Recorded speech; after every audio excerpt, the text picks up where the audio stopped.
Hello, my name is Cody. Welcome to the Unifying Field podcast. I am so glad you are here. I've started incorporating other people's stories into this show, and I've talked about in the past how our stories have the ability to create heaven or hell on earth for us and the people we interact with.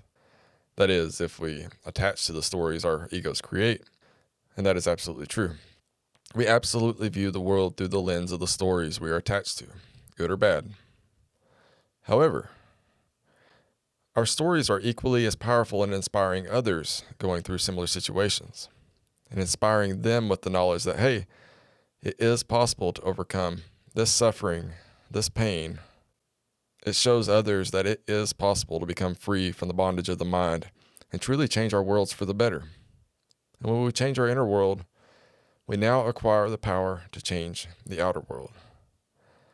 So from the bottom of my heart, I am thankful you are here. Welcome to the Unifying Field. Welcome, everybody. Today we have a special guest all the way across the world in the UK. You said Greenwich. Is that right? Yeah, Greenwich. Greenwich and London, the place where time begins. This is Angela Aurora Medway Smith. Is that correct? Yes. Who calls herself the Practical Mystic. So, uh, tell us a little bit about yourself, a little bit of your background and stuff. Yeah, sure. Thank you. It's such a pleasure to be here, Cody. And thank you to everybody who's tuned in as well. It's great. It's great to connect. So, as Cody said, I'm the practical mystic.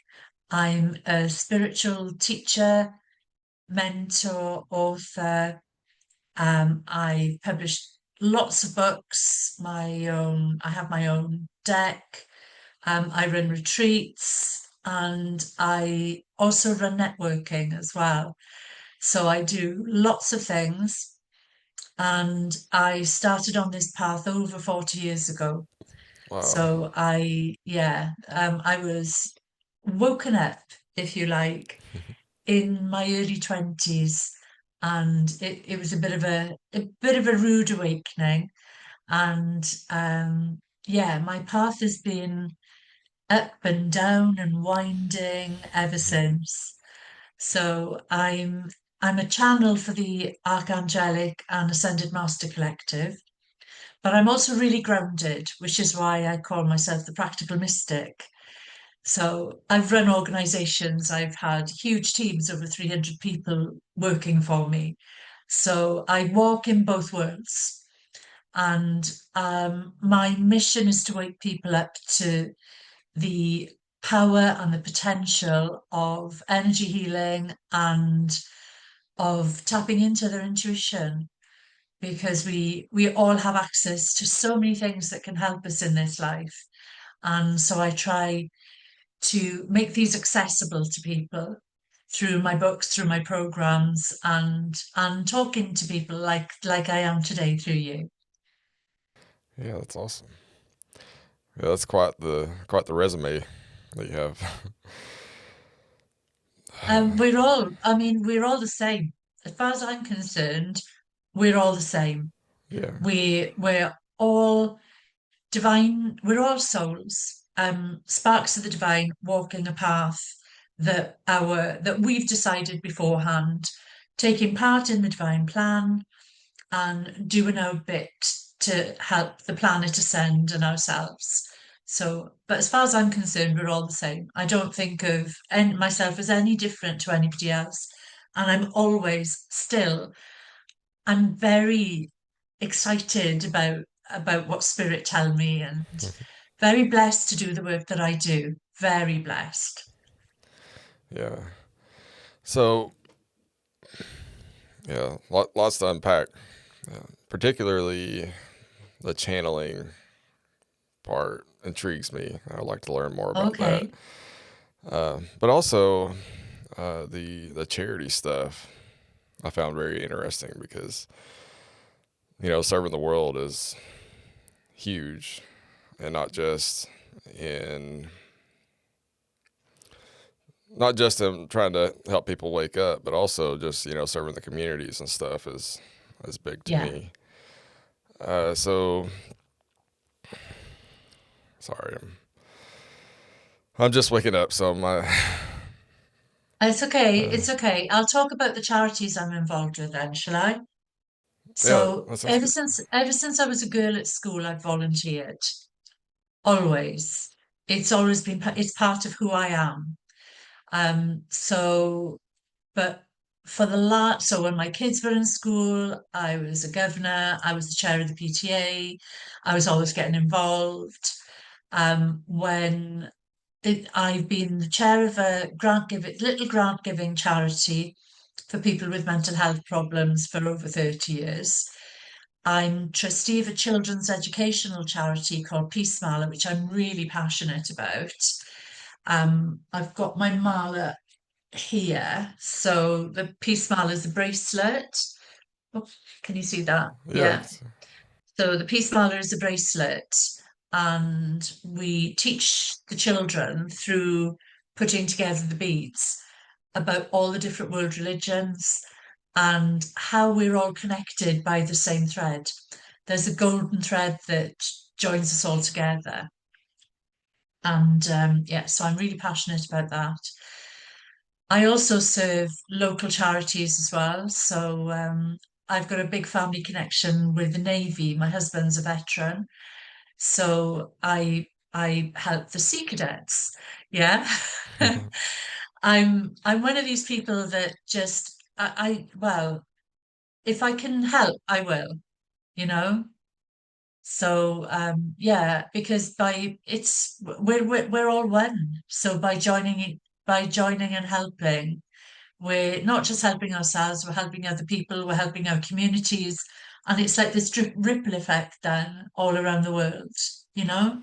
yeah, yeah. That's awesome. That one thing I thought of when you're talking about the golden thread that connects everybody. That's practically what Yeah, my channel is about. Is the unifying field. You know, and there's lots of different aspects of that. But yeah, I think it is that golden thread as you spoke of that connects all the religions that they all point to and all that kind of stuff. So, but yeah, that's awesome. Um, uh, so what was like your?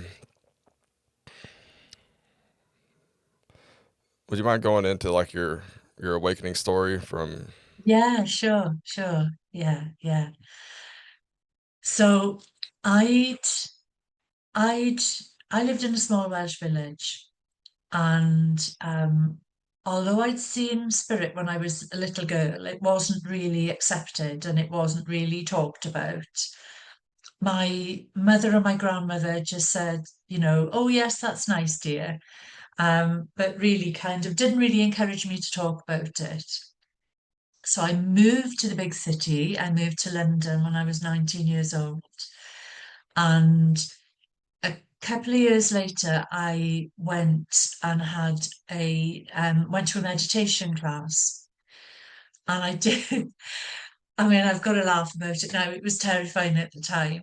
So I went into this meditation. I'd never meditated before. And literally all my clairs turned on at once. Boom. Wow. It was as if I'd been plugged into some kind of nuclear power source, and I could see auras, I could feel people's pain, I could hear what was going on. I had spirit talking to me, and it was like, oh my God, what's happening to me? It was terrifying. So I, after I'd after I'd sort of gone into the bathroom and tried to try and make sense of what was going on, I went back to the teacher and I said, blah, blah, blah, blah, blah, this is what's happened. She looked terrified and said, you need my teacher. And she scribbled a name down and a phone number on a piece of paper and like passed it to me and like said, see you next week. So it was like, go away, I can't be dealing with this. I have no idea what to do with you. So the following morning, I rang this lady called Betty, and who said to me straight away, I've been waiting for you to call me. And to cut a very long story short, I was then in circle with her for 7 years. She's got books out on Amazon from the 80s. She was a really highly respected spiritual teacher, teacher of healing. And so she taught me everything that she knew and gave me permission to teach her course. So I taught for the first time in 1990 in Australia. I taught intuitive development, and and then coming back, I was still in kind of walking the real world in the corporate world. So I was doing everything sort of quietly in the background and I was doing professional readings for people even back then, but it was kind of not my main work. And it wasn't until about 14 years ago that I just said to my husband, I can't do this anymore. I have to walk my soul's path. I have to do what I'm here to do. And yeah, it's been so my full-time job for the last 14 years has been teaching people energy healing of different forms, spiritual development, teaching people how to read cards as well as doing readings for people. And I've had this huge journey that's come from that then of organising mind body spirit festivals and fairs, and then spirit had decided to have me writing books because I was influencing my local community and the area in South Wales where I was living at the time. And and then they had me. Saint Germain is one of my main guides, and he basically said to me, people don't really understand that there are many, many different forms of energy healing. You need to get, you need to gather other energy healers who can talk about their modalities to help people understand this. So that's what I did. I'd already done two channeled books for him by this point, um, on the divine rays and sacred flames. And then the Oracle series was born from this. So the Energy Healers Oracle Volume 1 was published on 6/6/23. And I'm just so proud of it. And it was the beginning. So there are four Oracle books now. There's the fifth one is coming out this year. But the first book, and I can't believe this even now when I say the words, book authority they rated it as number 21 of the top 100 healing books of all time. Wow. I know, I know. And it's just really practical. So it's really practical. It's people telling their stories about how they work with the different energy frequencies. And then we give people the tools that they can work with. So the whole Oracle series is empowering people, and I'm just so proud of all the authors because it's not just me, you know. Across the series, there will be around 100 authors altogether, Wow. all coming together to share their gifts for other people's benefit. And so, yeah, creating a big wave of a tsunami of healing around the world. Yeah, that's amazing.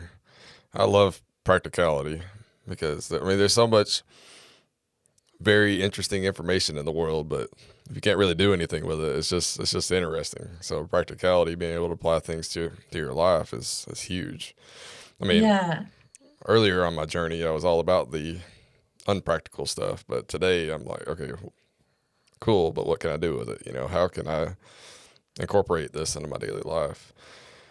And it was also um, amazing how things turned out with your teacher because she could have helped you get locked up, you know, in the insane asylum, you know, because you've done lost your mind, if but everything works out exactly how it's supposed to. The right people are right there. Yeah, yeah. I mean, for nearly 20 years, I worked in psychiatric services, and I had to keep very quiet about being a medium. I also had to keep very quiet being a medium because my kids were going through Catholic school. Um, So it's the difficulty is when you are aware of of the world that most people cannot see, is trying to navigate this world in order to honor both. Yeah, it's a really difficult line to walk. that's where I think balance comes in, and that's something I've been working on a lot here lately. I've been paying attention to the messages that I've been receiving, and I keep, I would draw like yin yang symbols, and all these things were pointing to you need balance. You need balance. So trying to balance, work, parenting, podcast stuff, and then getting out in nature and actually really trying to ground myself and get some exercise and hang out with my dogs and all that stuff. And yeah, Yeah, this 21st century world is a challenge, it is, but it's finding that space, it's finding that time.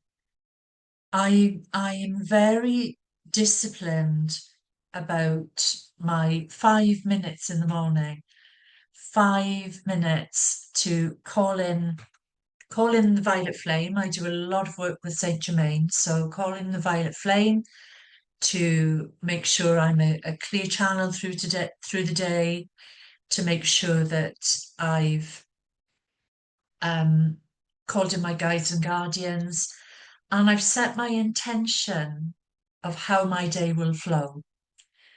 Because if I don't do that, if I dive out of bed or if I've overslept or something, it feels as if you've got the wrong clothes on when you yeah, haven't. Well, to me it does, because I haven't got that solid foundation, that balance, that yeah, yeah. So I really recommend to people that they find a routine that works for them and devote some whatever time they have. And then if you have time to reset during the day, fantastic, absolutely fantastic. And again, it can just be 5 minutes. None of these things have to take hours. That's what I promote. That's what I teach. It's about finding that balance with real life and showing up in the world in the best way that you can be. You know. yeah, absolutely. Yeah, if you wake up late or running late to work or something like that, it kind of sets the tone for the rest of the day. Like Yeah. there, there's nothing calm about having to rush, and then you get there and you're beating yourself up and all this stuff. Yeah, it's not not the ideal way. But it happens. Yeah. Yeah. Yeah. So you mentioned Saint Germain, who Yes. I just learned about like yesterday. I was watching a video on Mount Shasta. Someone made a video on Uh-huh. Mount Shasta as the root chakra of the world, and Saint Germain is really big over there apparently. He sure is. And there's a chap I know who lives there who works with him, Peter Manchester. He also works. So the way so I'll tell people who Saint Germain is just in case they haven't heard about it. Okay. Okay. So there is a collective called the Ascended Master Collective, and you'll also hear of them called the Great White Brotherhood. There are lots of other names for them, but ultimately they are beings who have had human incarnations and have ascended and no longer need to come back to the planet to work out their stuff. Um, so, what the Ascended Masters do is they support us from above, and there are hundreds of them. And many of the great channels have written about them. So, Helena Blavatsky, who started the Theosophy movement in Victorian England, first of all wrote about the seven sacred rays. Then it was Alice Bailey, Godfrey Ray King, Elizabeth and Clare and Mark Prophet, and then in the early 20th century, Aurelia Louise Jones, who was based at Mount Shasta, and her work, I love her work. So Saint Germain is one of these ascended masters, and he's not a saint in the Catholic sense. His last incarnation was the Comte de Saint-Germain in France. So he was known as Saint Germain, and he was known as the Magic Man of Europe. And he looks after the violet flame, the seventh sacred ray. And I do a huge amount of work with the violet flame. So yeah, so that's Saint Germain, and the energy that he patronizes is an alchemical frequency for transformation and transmutation, and it's brilliant. So basically you can transform negative energy into positive energy and ground it and shift it, and it's really, really powerful. And in terms of a healing frequency, I work with an aspect of this energy called the violet flame rescue flames. And so you can use these as a power shower before you go in with any other healing modality. And they're really fast and really focused. So you'll find loads of information about Saint Germain or Saint Germain online.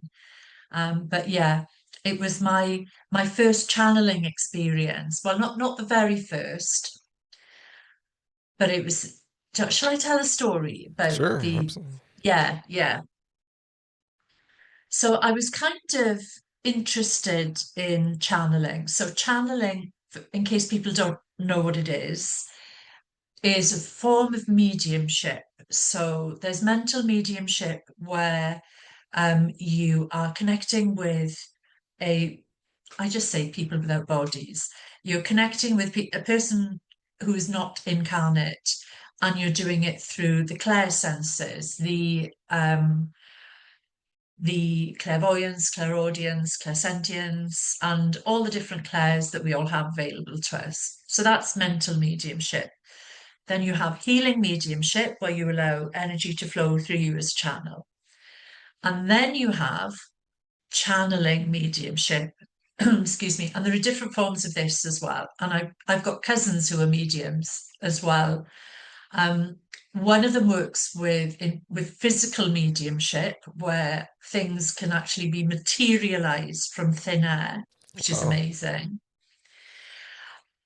There is, and then channel mediumship is in the way that I do it is I move my consciousness out, and then the being I'm channeling drops in, and they use my body, they use my voice box, my I have boundaries, so I set very clear boundaries. That's one of the things that my teacher taught me really early on, is in order to do this work and to be able to function in the real world, you have to set boundaries with spirit. So my boundaries are that they can use my voice and they can use my body down to my waist. So that means I'm not wandering around and not knowing where I'm going, basically, because that kind of freaks me out because I'm a little bit accident prone. So yeah, so channeling is where I move out and then they speak.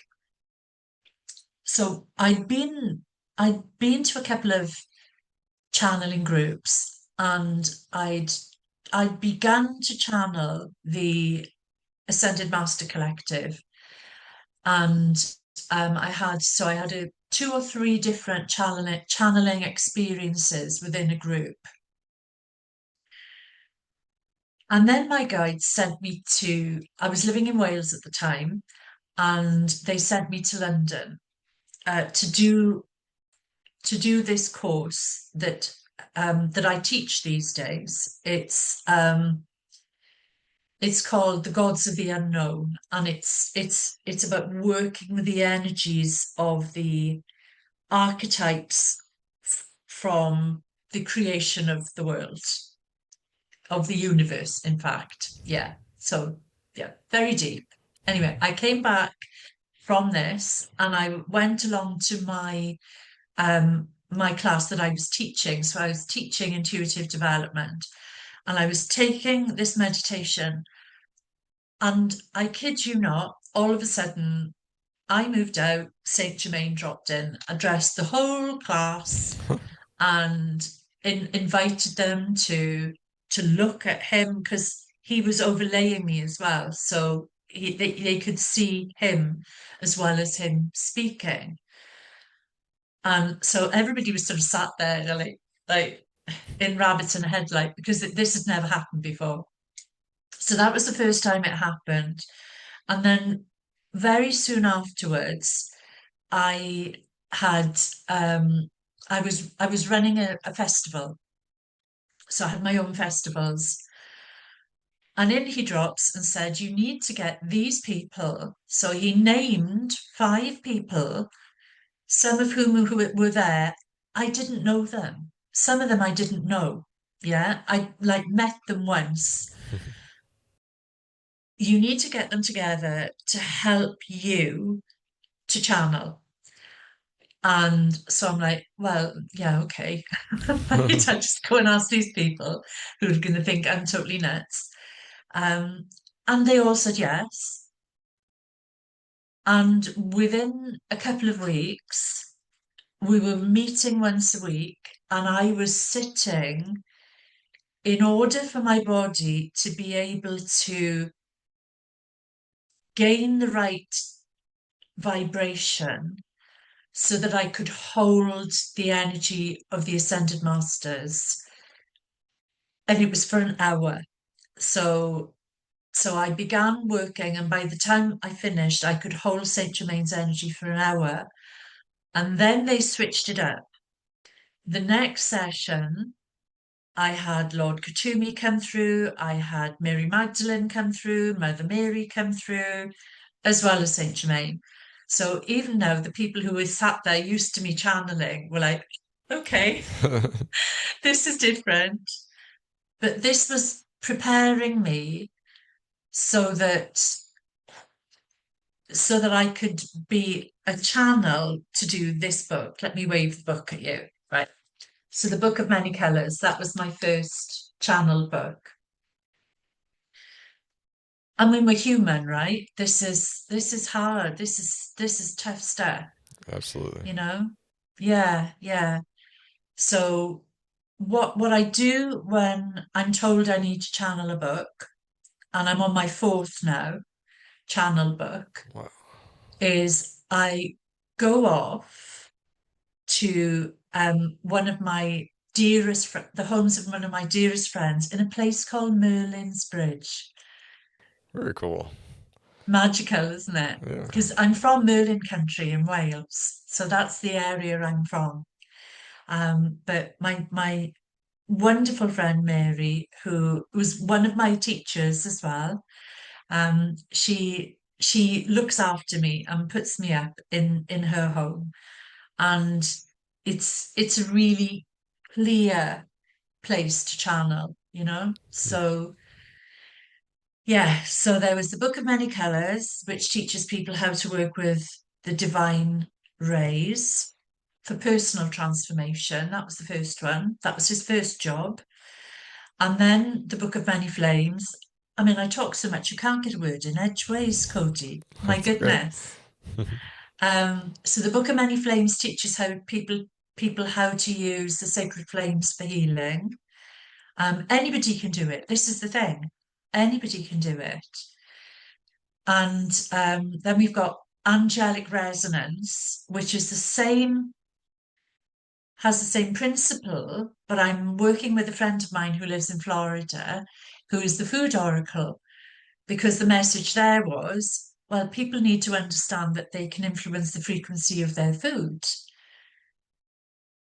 None of it's rocket science. Oh, that's It's all it's all really simple. that reminds me of the Buddhists in the monasteries as they're making their food for everybody. You know, they're constantly praying over the food. You know, you can, Yeah, and even yeah, just a simple prayer over your food. You know, is pretty really big because you know if you were making it yeah, with you're angry and stuff, you're just feeding yourself with more anger. So send some love to it. yeah, absolutely. And you can tell the difference when something's been cooked with love Yeah, and then when it's not. The resonance of the food feels different. And we can influence this. I mean, we people in the main have got out of the habit over from blessing the food before they begin and giving thanks for it. It's something that we did when I was growing up, and in some families it still happens, but not that many people sit around the table together these days no, in this busy world. So there are ways that you can make every meal a prayer.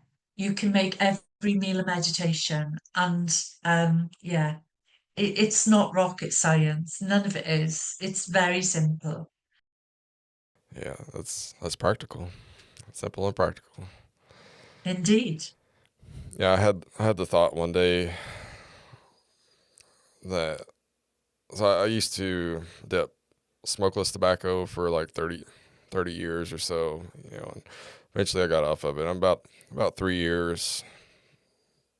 It's been about 3 years since I quit, but I traded that habit for cookies. Like I love Oreos, and Oh, one day I had my intuition told me because I was really focused on the Bhagavad Gita for a while, and the thought that came to me was to think of the cookie as you're eating Krishna.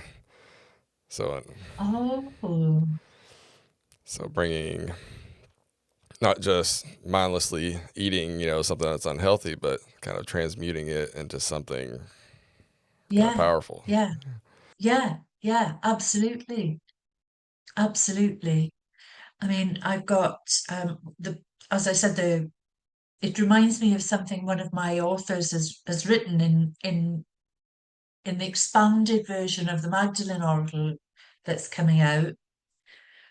She talks about going through cancer treatment, and when she was having the chemotherapy into her veins, she was seeing it as liquid love. That's awesome. Isn't that amazing? Isn't that amazing? Because immediately you know those drugs are poison. You know those drugs are going to kill parts of your body and do horrible things. But in doing that, she transmuted so much fear, so much, well, it made her experience very, very different. I bet. Very different. I mean, you think about the placebo effect that so medication trials, for example, you know, a lot of people get the same effects from just the idea that they've taken something as they do as the people who actually have the real medicine. So the mind is a powerful thing. Yeah, absolutely. That I read a book on that years and years and years ago. I can't remember who wrote it now. I don't think it was Greg Braden. I don't think it was Greg Braden, but it was around the same time, sort of in the 90s, early 2000s. So there is a book about the power. I mean, there are loads of books about the power of the mind if people are interested. Um, because we We are all powerful beings capable of manifesting anything we want to. And that's a big statement. But we've been conditioned to believe that we can't. We've been pushed into this little space where we're on a wheel. um yeah, but the reality is something completely different. It takes practice, lots and lots of practice to try to break that conditioning. And that's something I'm Yeah, definitely still yeah, doing. yeah. I mean, I'm really lucky because this the 7 years that I spent with Betty kind of broke that for me. Even though I still had to operate, I've had to operate in that world in order to pay a mortgage, in order to raise my kids, in order to do all of those things. I've always questioned and always looked for the alternative and look to not not just listen to the first thing that comes, to question everything. And that's what I say to my students. Don't believe everything I say. What I am telling you is from my experience and is my truth. Your truth might be something else. So go out there and explore. Go and explore. If it feels right, if it resonates, then brilliant. But if you think, oh well, I'm not sure about this, I'm happy. Talk to me about it, but go and find out for yourself. Yeah. You know, it's so much easier these days. I mean, I would say though, there's a load of information available on the internet. We're very lucky in that respect. However, not all of it is of the highest integrity. Not all of it is highly accurate. So you please, please, please question, question, question. Yeah, learn and take what feels right for you. Leave the rest. Keep learning. Keep doing the same thing. Yeah, Keep questioning it. yeah, exactly. That's the way I've That's lived. why. Oh, sorry, darling. Sorry. I was just gonna say that's the way I've lived my life, and that's why I've got Yeah, all this stuff behind me. Is like find a little bit in each tradition, and I love it. yeah, yeah. That's why I call myself an omnist. Oh, okay. Yeah, because um, the my understanding is that all of these prophets were sent as prophets to give us information to help us to live our lives, not to create a doctrine. Hmm. Yeah, yeah, Well, that's so. After my awakening, I went back to the Bible. I love Jesus as a teacher, and I completely read the Bible differently after that. And I had realized that he wasn't, at least from my understanding, he wasn't talking to us. He was talking to our souls with his teachings. But the problem is we've all got egos, and we take this or everything as being literal. And like, oh, he's saying that he is the one we should worship. He's the all powerful and all this stuff. But then, after my awakening, I was like, no, he was speaking to our souls to try to wake us up to our true indeed. nature.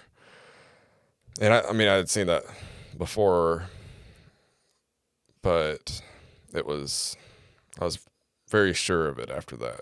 I wasn't questioning that. And yeah, that's maybe that's part of the fun. If everything was easy, then we would be like what we were before this, and there wouldn't be any point of doing this experiment. We come here to have a challenge.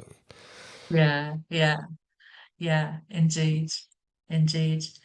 Have you read the original Aramaic translation of the Lord's Prayer? I haven't. No.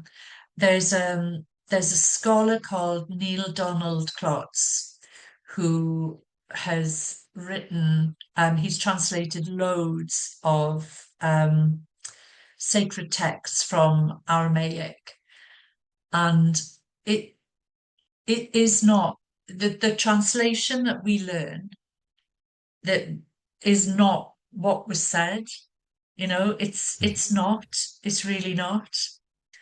And he's got his website is called Aboon, Abon, and he's got loads of free resources on there. And on there, you can, if I'm right, because there's another teacher I could send you to as well for this. You can read the Lord's Prayer translated from the original Aramaic, not into Greek and then into Latin and then into English, cut with bits cut off by different people and the meaning changed. It is completely different. And when you hear it in Aramaic, oh my goodness, it's like my whole body lights up. It's just so beautiful, so, so beautiful. And it's there. All of these resources are there for us. But what people don't, not everybody understands is that the Gospels for the New Testament were hacked and cut and moved Yeah. and with bits locked out of them, by the Council of Nicaea in the second century, when the then Pope it was installed himself and decided, right, this is how we're going to run it, guys. Let's run the church like this. So it all came from that. It didn't come from a pure any form of purity. So when they found the Dead Sea Scrolls in the 1940s and had these translated by Esward Szekely something, um, it's the manuscripts are completely different. Everything is completely different, and they found, Mary Magdalene's gospel as well that was hidden and cut out. All of these things. We've been given information that they want to give us, basically. And I'm not any kind of conspiracy theorist. This is actually what's happened. You know, Yeah. I mean, if people are empowered, you can't control them. Let's say it like it is. So yeah, yeah. And and we've been taught not to think for ourselves. that's very unfortunate, but it's part of the game, I think. And it's what's been changing since in certainly for the last 30, 40 years, and more so since 2012, is more and more has been uncovered. Yeah. And yeah, hopefully everybody is able to think for themselves now and not just take what people say as gospel, because that's what we say, isn't it? Let's take it as gospel. Yeah. Yeah. I definitely think people are waking up, especially with all the things going on in the world right now. Um, but again, the conditioning runs deep, and so it's just going to take time. Yeah. I want to go back to the channeling thing for a moment. My first experience with channeling was the Seth books. Have you ever Yeah, I know. Yeah. Jane Roberts and Robert Butts? I think that was her husband. That was fairly early on in my journey. That was pretty fascinating, reading those books. And yeah, um, The what my guides say is that and it's common sense really, that every channel brings their own filters. And so some channeled information, well, all channeled information is brought through a filter, unless it's light language, which is unfiltered, because it bypasses those that part of the human brain associated with language. So if you think about it, then having those filters means that the channel could influence what's being said, yeah, and what's coming through. Now, certainly, and this is from my own experience, when I'm channeling, if I disagree with something, I'll have a word. So my consciousness has a word with the ascended master, and usually I said usually it's something like, you're going to have to elaborate more on this because they don't understand, or remind them about something that I've already told them. That's what I'll try and communicate that comes through. So, there is channeled information out there that isn't current, and neither was it filtered through the clearest channels. So, even when it's channeled information, does it resonate? Does it feel right to you? Question it. Always, always, always. It's what is your truth. Yeah, yeah. So, how would you said light channels aren't aren't filtered? Is that what you were saying? Yeah, when people speak light language, then it's unfiltered, because it's bypassing the part of the brain that is influenced by language. So it's coming straight through. So, but because the channel doesn't understand it, they can't influence it. Oh, I got you. I got you. Yeah. So, but then you're still able to speak it in the regular language that you speak, or does it come out in some other way? It comes out, I mean, I've got a wonderful colleague, student of mine, who have been in all of the oracles. Her name's Caroline Mary. She's a brilliant light language channel. I've had a few authors who've channeled light language. And so you'd be talking to Caroline, and then so we'd be having this conversation, and then there'd be a burst of light language, and then there'd be more conversation and another burst of light language, as the different aspects of her being are giving information on how she wants to communicate.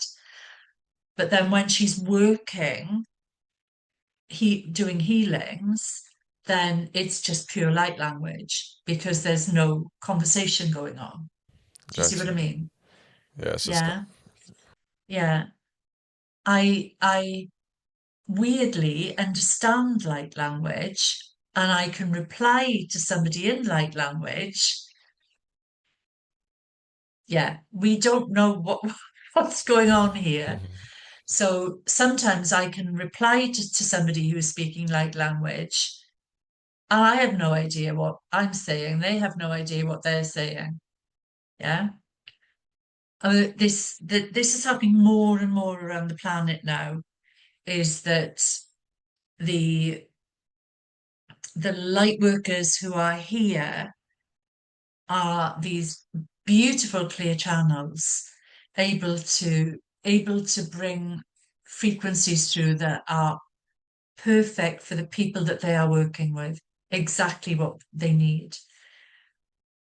What my guides say is that our language doesn't have the capacity to communicate many of these frequencies.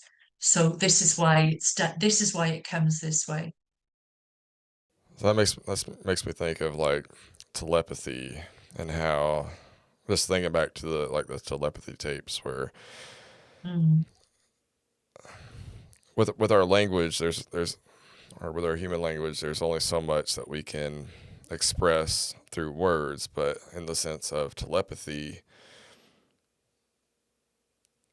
you can get an entire picture of the message or whatever. So like example I'm thinking of is like to express Christmas time, it wouldn't just be a few words describing it, it would be the whole scene would come to you with a Christmas tree and maybe the smell of cookies and presents and family hanging out and that kind of thing. yeah, it's a full body experience. Yeah. That's the difference. When we engage our clair senses, then, and everybody can do this. Everybody can. Don't let anybody tell. I'm talking to listeners now. Don't let anybody ever tell you that you can't do this, because it's just a matter of getting yourself out of the way and doing some Yes. really sensible practice. That's was gonna be my next point. Just trying to, like what you said with the light language, is just getting yourself out of the way to let everything come through unfiltered. That's been my journey here with this interviewing people, has been getting myself out of the way because this is not something I'm normally comfortable doing. I'm normally pretty quiet in my life, but I'm just I've had this calling and I'm just trying to get myself out of the way and just let whatever is supposed to be expressed express. You know, Yeah. and when I do get out of the way, things flow way better. But as soon as my ego gets back into it, I'm like, I don't know what to say. I don't have the words. And like, okay, get out of the way, get back into here, get back into the heart. Yeah. Yeah. Yeah. You just have to trust that what's going to happen is the right thing. Yeah, And that's really, we've been conditioned to be afraid of that. We've been conditioned to be afraid of the unknown. and losing But control. yeah, yeah. But a friend of mine has a saying, fear is just excitement without the breath. Yeah, I can see that. Don't you love that? Yeah, that's awesome. Yeah, that's so cool because we hold our breath, but it's exactly the same feeling. So it's about when you're afraid, it's breathe. And then you can let go of the fear and actually move into whatever it is you're supposed to be doing. Because we have fear of so many things, so many good things as well, we're anxious about. But by you just simply using the breath, we can we can regain control, you know? Yeah, it's definitely the story of my life. Because I used to deal with panic attacks, and once I started meditating, that got rid of all of that. So yeah, it was Yeah, just the breath. Such a simple thing. yeah, yeah, yeah. It's what keeps us here on the planet. Because without it, we wouldn't work anymore. Very true. Yeah, the going back to the religious texts, that's the way I see a lot of that stuff is okay, maybe it is the inspired word of God, but all of this stuff is filtered through ego minds, and then the entire religious systems, they filter it further, so you get all these different variations and dogmas and things, and likely doesn't carry the same message. But and in thinking of that, I think it's important also to read text by while getting out of the way as well, and let it speak to the part of you that understands what is being said, that can sift through the what has been filtered to actually see what the true message is behind it. Yeah. Yeah.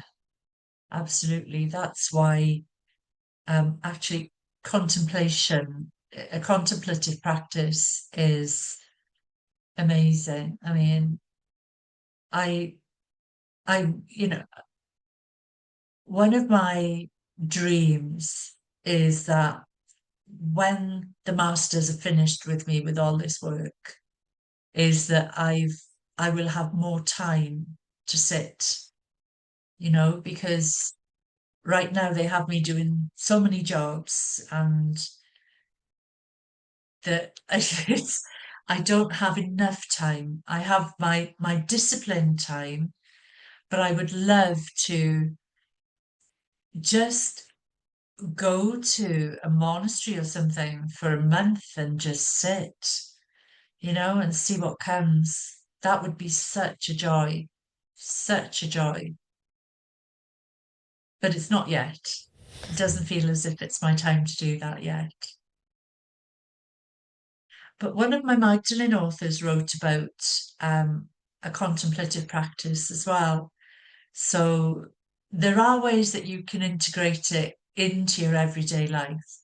You just need you just need a focus really. And yeah, so that's what that's what these books are all about.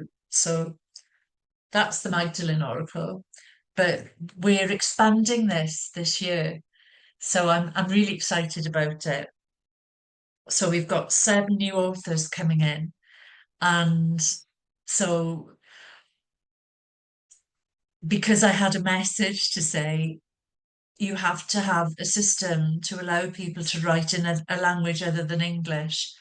So I've got French authors coming in and working with a,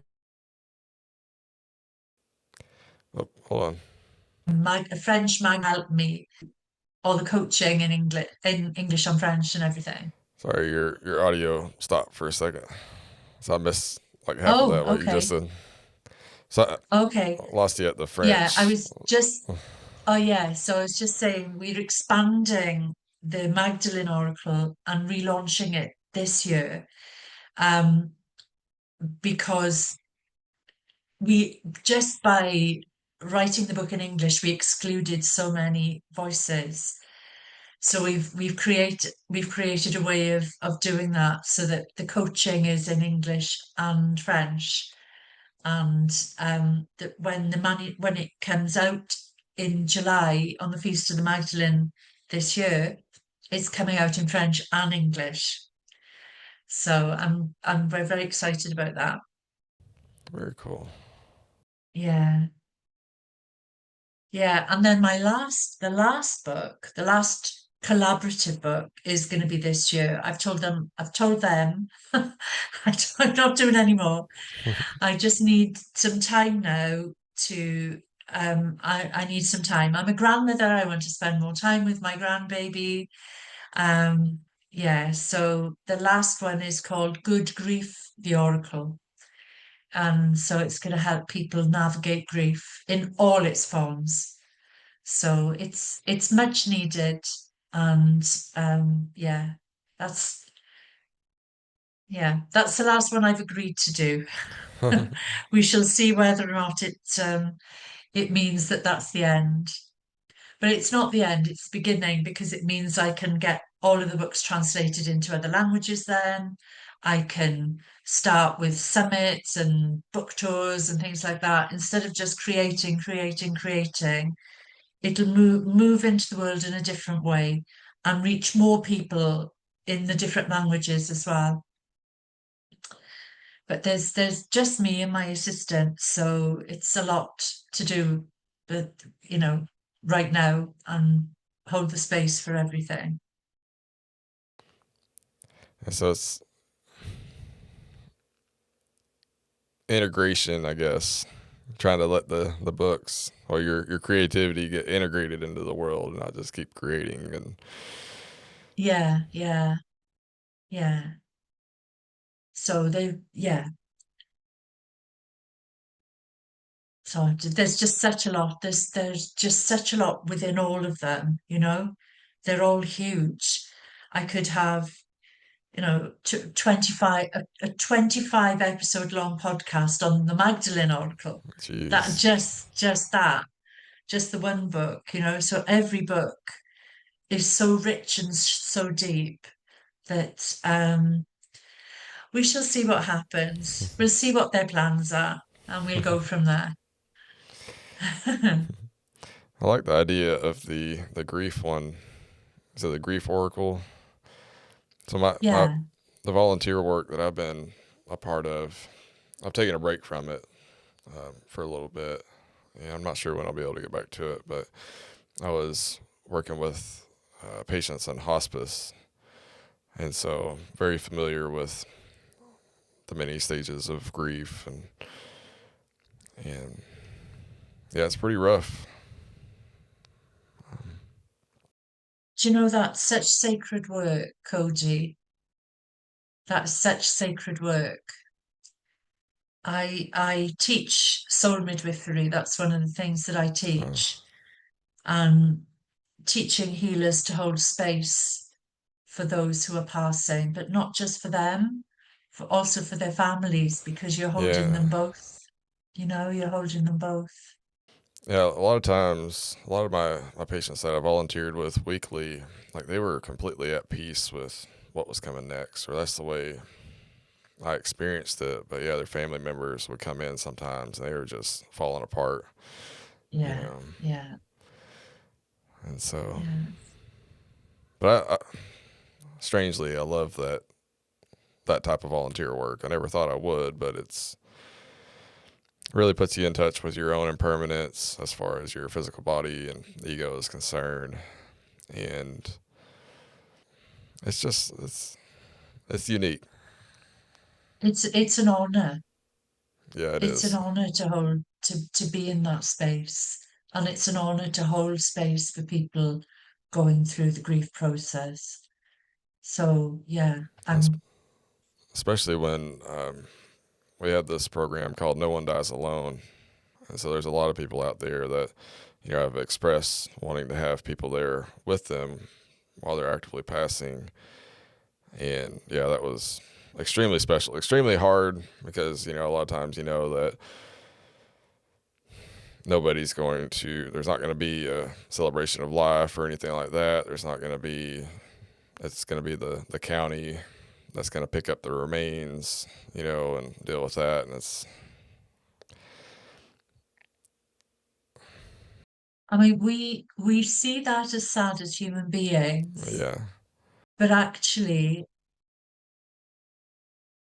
my truth is that that soul has done what they came to do and is yeah, going back to where they're going home. yeah, And so that's the celebration, is that they're going home. We as humans see it differently because we miss them and we feel that there should be a celebration of life. But actually, that celebration is happening on the other side. yeah. They don't care at all about their body that was left behind, and it's just No. us. And even even if you're very, you do a lot of work on yourself, because that's the best way to help people who are dying, is to bring the best possible version of yourself. So the more peaceful you are, the more peaceful space that you can offer them as they're going through what they're going through. But we still also have this human ego, and we're balancing between, or navigating multiple worlds within ourselves, and we still feel that pain. And that's also why that type of work is beautiful, because one of the things that I wanted to learn from it, which Ram Dass talked about, was learning to keep your heart open in hell. And you'll learn that. And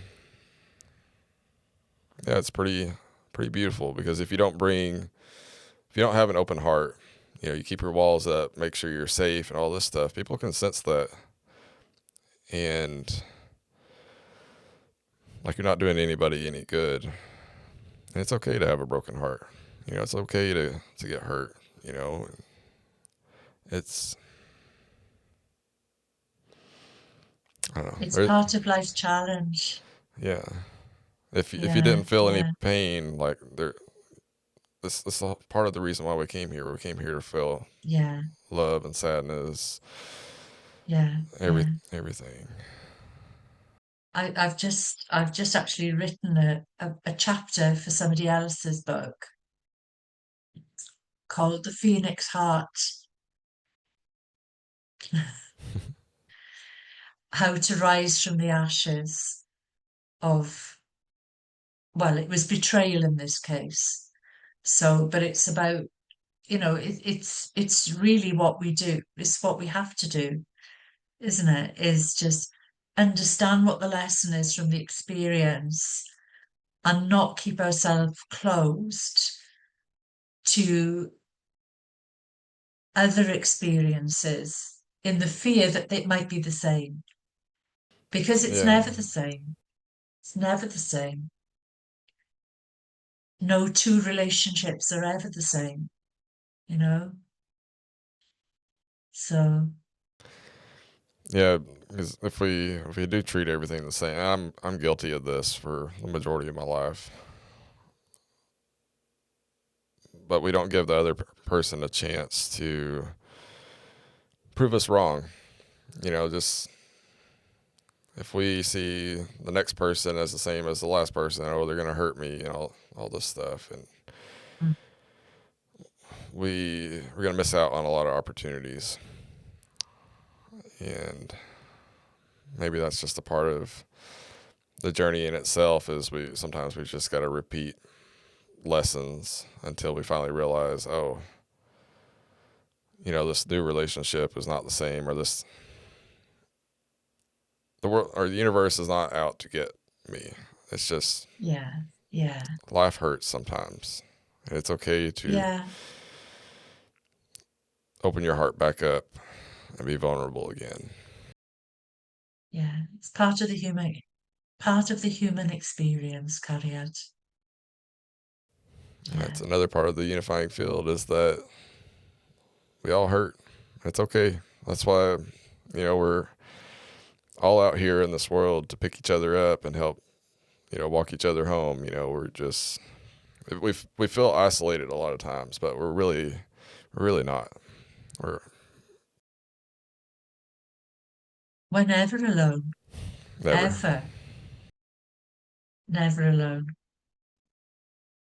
I mean, I've walked some very dark paths in my life, and but have never felt alone, ever. I mean, I'm lucky because I'm conscious of who's there, so I'm conscious of who's there. So I'll tell you a funny story. I was, it was about 10 years ago, and I was organizing retreats in Greece.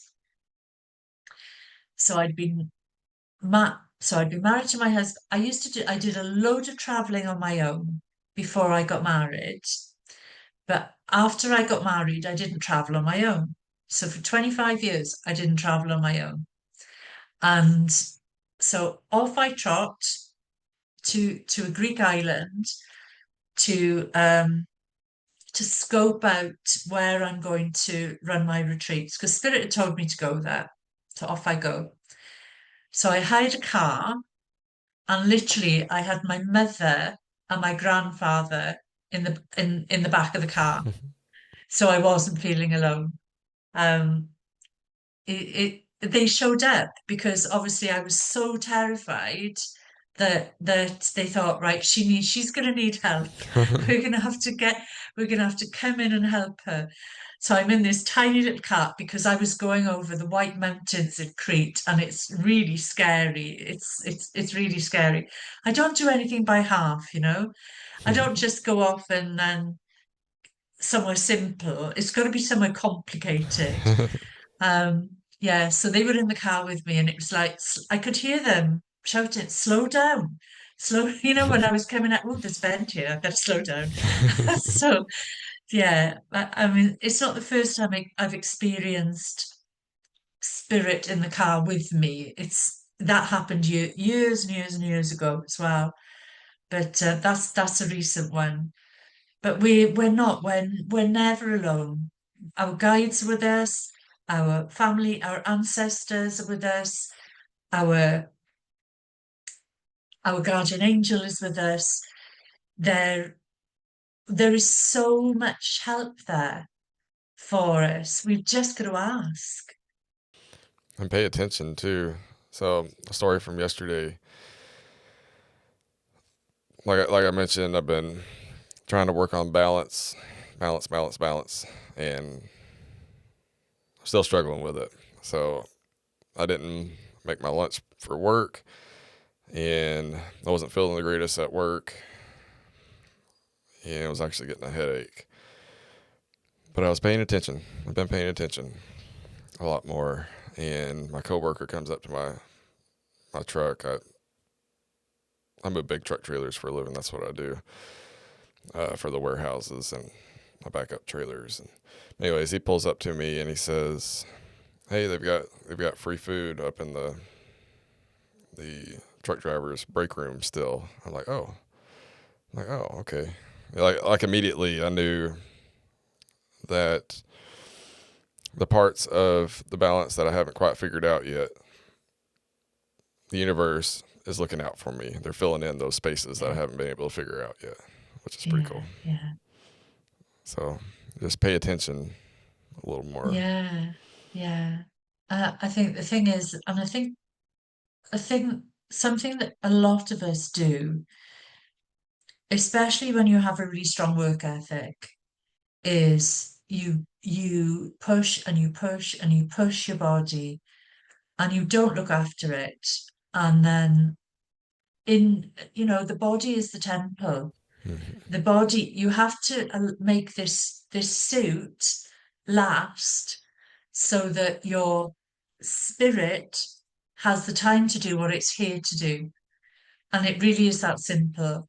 So you can either, you know, go through this life and wreck the body, and then the last few years you don't get a really good quality of life, or you can actually start paying attention and think about your nutrition and how much you hydrate and how much you're moving and all the things, not overdoing it, but just sensible things to keep you well. Because in my understanding, the reality is if you don't finish the job you came here to do, you've got to come and do it again. So you Right. might as well get it right in the first place. Yeah, I absolutely agree with that. Yeah. Balance, balance, balance, balance. Yeah. And it's very difficult to do, especially if you're working full time, you have a family, and you have, other commitments as well. And I remember when my kids were young. My mum was housebound. I had young kids. I worked a full-time job. My husband worked a full-time job. I also had a business on the side where I employed 6 people. I was Wow. doing a master's degree as well. And all these things that, you're going to burn out, girl. And so I did. So it's you can push and push and carry the world on your shoulders. But it's about finding this point really, which is, there's a tipping point where your physical body can't cope anymore. So, this, if anybody's listening to this and they're doing too much, take a break. Take a break. Be intentional with. I mean, that's what I've been doing with hiking. I found a trail close, and I've been trying to do that a lot more. And just intentional Just do the best you can, but just be intentional about it if you can only give a few minutes. Yeah, yeah, yeah. And a few minutes a day is better than once a week because it's better for your mental health as well as your physical health. You know, the shorter ones, the shorter breaks we give ourselves are really, really valuable in terms of keeping us sustained and keeping our energy levels level and balanced. So, talking about balance, just before we came on, I remember I told you, Cody, that my guides had said Yeah. to choose a card. Yeah. So, I mentioned before I work with the Divine Rays and Sacred Flames, and I have a deck called the Divine Rays Oracle Cards and Affirmation Deck. You can see them there. They're my accidental oracle cards. I'll tell you the story about that another time. I didn't intend to make a set of oracle cards. They just kind of manifested. So the card that I focused and I asked, what does everybody need to know? And the card that came up is well, first of all, I should explain. I talked about the seven sacred rays earlier on. In 2012, with the shifts in the planet, we had access to many, many more frequencies. So we now have 28 rays we have access to. Not many people have written about it, but all of this information came through from Saint Germain. And so this is the information that's in my book. So these 28 rays, they are the finer expressions of the seven that were originally available. So the seven are still there, if you like, but they are kind of they've got bigger. Okay.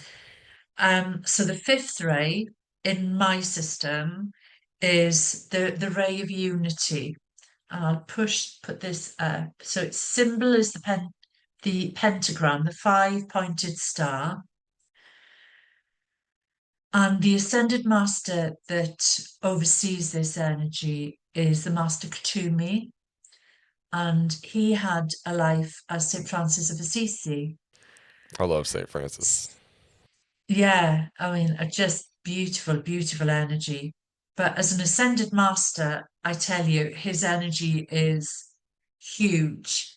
When I channel him, I feel about 8 foot tall. He's and there's this big booming voice that emanates from me. He's just incredible. So this is about unity. And I mean, you can't make this up because we didn't know this, did we? So No. the energy is about equilibrium and balance. Of course it is. Of course it is. It's the classical elements. So it's earth, air, fire, water, spirit, the holistic perspective, unity consciousness and interconnection, and the tapestry of life. It's about finding equilibrium in relationships. It's about mediation, self-awareness, and the acknowledgement that the divine is to be found in all living things. So if you want to tap into this energy, again, it's not rocket science. You can place yourself in this. So visualize the five-pointed star beneath you in this better yellow and feel the energy. There's a more complicated meditation that you can do that's in my book and on my website. But if you just say, I am unity, and that will sit you in that energy of balance and unity and equilibrium. Shall I read the channeling? Shall I read what he said? Sure. Yeah. Okay. So I, Katumi, bring you the flame of unification. Divine Soul. For the self, bathe within the energy of this ray and focus on the flame of unification when you wish to remember your place in the divine plan. Guidance will be forthcoming on how you might impact the betterment of all. Your role in that, do not underestimate your role in the divine plan. Request my support, request my guidance. Done with an open heart, it will be so. It's so simple, isn't it? It is, yeah. It really is so simple. So this was from Many Flames, and in Many Flames there are invocations to help you drop into the frequency. And actually, you another word for an invocation is prayer. So all you're doing is you're invoking an energy, you're praying for something. But yeah, and I pulled this card before we even came on. That's awesome. I love it. Yeah, wonderful. Well, do you wanna wrap it up? Yeah, I mean, it's been an absolute pleasure For me chatting as to you well. today, Cody.